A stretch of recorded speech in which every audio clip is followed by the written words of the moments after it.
មានធ្វើកតញ្ញូចំពោះលោកឪពុកអ្នកម្ដាយទាំងពីរនេះពាក្យថាកតញ្ញូនឹងជាភាសាបាលីប្រែជាខ្មែរថាអ្នកដែលដឹងគុណឧបការៈរបស់លោកឪពុកអ្នកម្ដាយ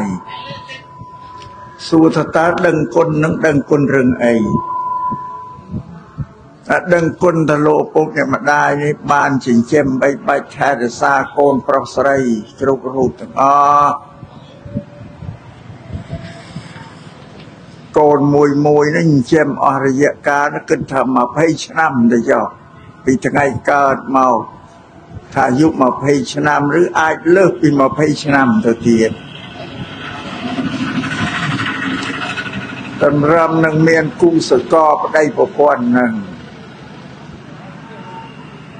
ក្នុងរយៈកាល20ឆ្នាំឬជាង20ឆ្នាំនេះកូនប្រុសស្រីទាំងអស់នៅក្នុងបន្ទប់បីបាច់ថែរក្សារបស់លោកឪពុកនិងអ្នកម្ដាយគឺត្រូវអាស្រ័យប្រើប្រាស់នៅទ្រព្យសម្បត្តិដែលជាគ្រឿងទ្រទ្រង់ជីវិតកូនទាំងអស់ហ្នឹងគឺជាទ្រព្យសម្បត្តិរបស់លោកឪពុកអ្នកម្ដាយទាំងអស់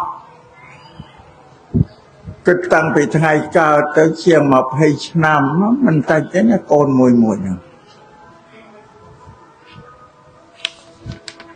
ដែលត្រូវប្រើប្រាស់គ្រឿង